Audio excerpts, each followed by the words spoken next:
Nestled between the Mississippi River and Lake Pontchartrain, New Orleans was unlike any other city on Earth, a place where history, culture, and life itself ran deeper than the water that surrounded it. Every morning in the French Quarter began with brass music, beignet sugar in the air, and the unique magic of a city that had spent 3 centuries celebrating its own existence. In the lower Ninth Ward, generations of families lived in the same shotgun houses, creating neighborhoods where homes held not only people but entire family histories.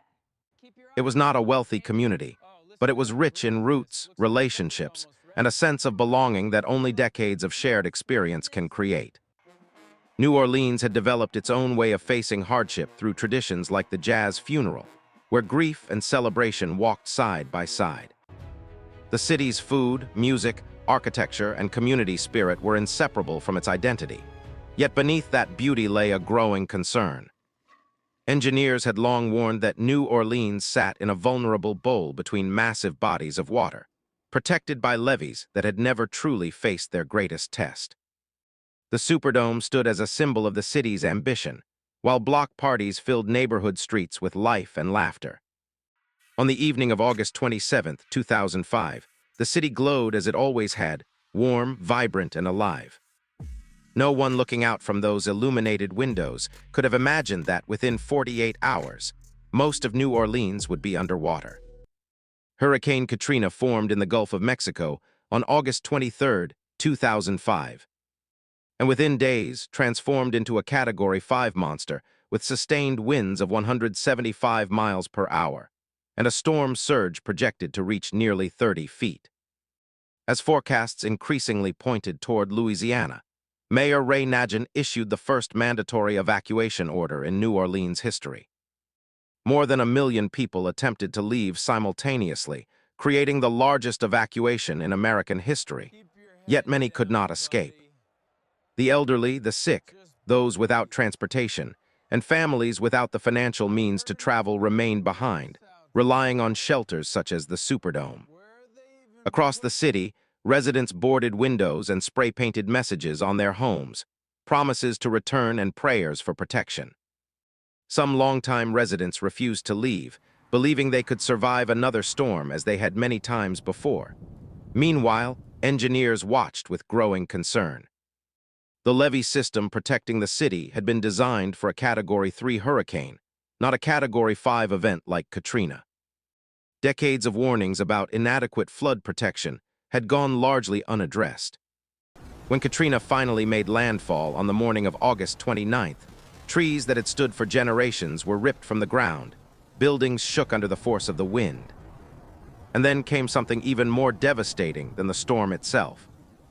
At 9:38 a.m., the 17th Street Canal levee failed.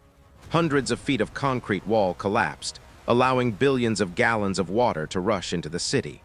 The flooding of New Orleans had begun. Within 24 hours of the levee failures, 80% of New Orleans was submerged. Entire neighborhoods disappeared beneath floodwaters that reached 20 feet deep in some areas. Streets became rivers, and homes, schools, churches, and businesses vanished beneath a vast inland sea. Rescue operations began immediately but moved slowly due to the scale of the disaster. Boats navigated flooded neighborhoods, searching for survivors stranded on rooftops and trapped in attics. Thousands of people endured days without food, water, shelter, or information while waiting for help. The United States Coast Guard launched the largest search and rescue operation in American history, ultimately saving more than 33,000 lives. Yet many failures also became painfully visible. Tens of thousands gathered at the convention center and Superdome, where conditions deteriorated rapidly due to shortages of supplies and delayed assistance. When floodwaters finally receded from neighborhoods such as the lower Ninth Ward, they revealed destruction on an almost unimaginable scale. Houses had been torn from foundations and carried blocks away. Cars rested on rooftops. Family photographs, toys, letters, and personal possessions lay scattered among the debris. Search teams marked buildings with spray-painted symbols documenting their findings, creating a haunting record of survival and loss. For hundreds of thousands of displaced residents, FEMA trailers became temporary homes, often for years. 6 months later, many neighborhoods remained ghost landscapes, where streets led to empty slabs and communities that once thrived had effectively vanished. Despite overwhelming devastation, many residents returned to New Orleans determined to rebuild. They came back not because it was easy or practical, but because it was home. Volunteers arrived from across the United States in extraordinary numbers, helping residents clear debris, gut damaged structures, and begin the long process of reconstruction.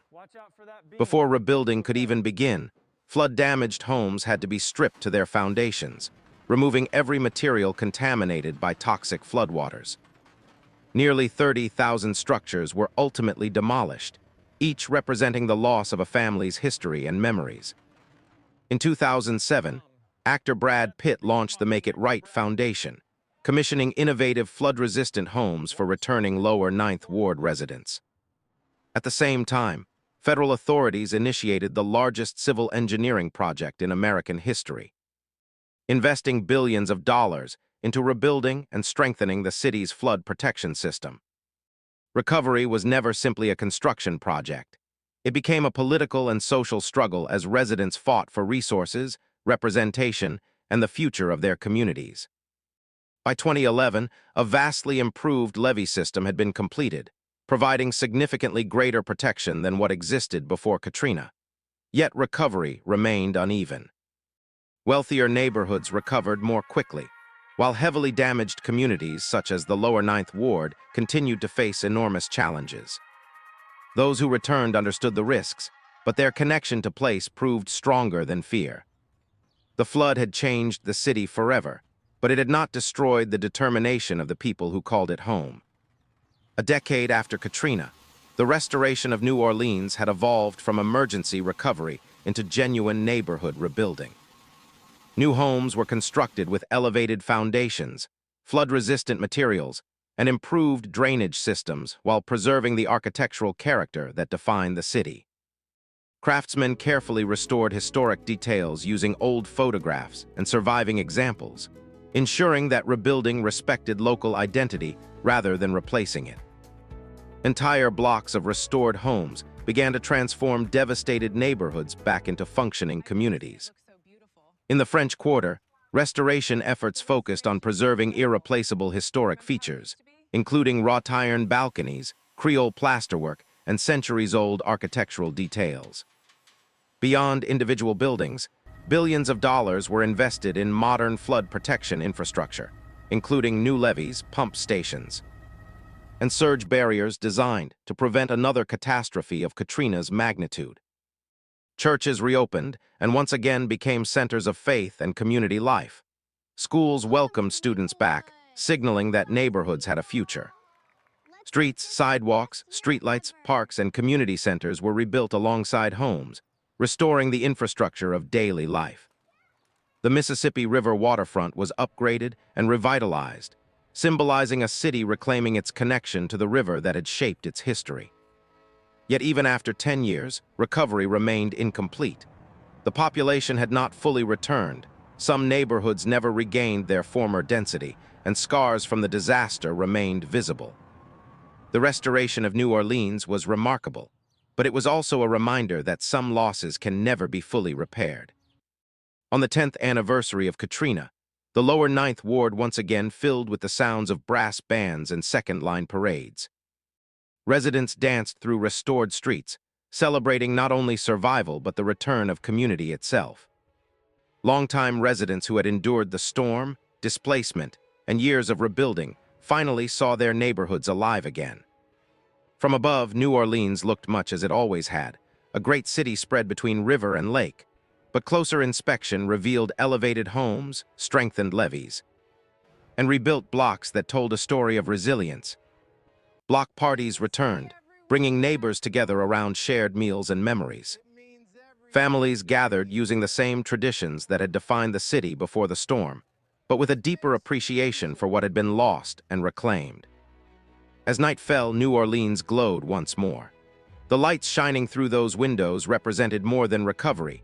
They represented determination, sacrifice, and an unbreakable connection to place. Katrina had taken lives, homes, neighborhoods, and years of normalcy. Yet it had failed to take the spirit of New Orleans. The city endured, rebuilt, and returned stronger than before. Its story remains one of the most powerful examples of destruction, restoration, and resilience in modern history. A reminder that even when everything appears lost, communities can find a way to come back,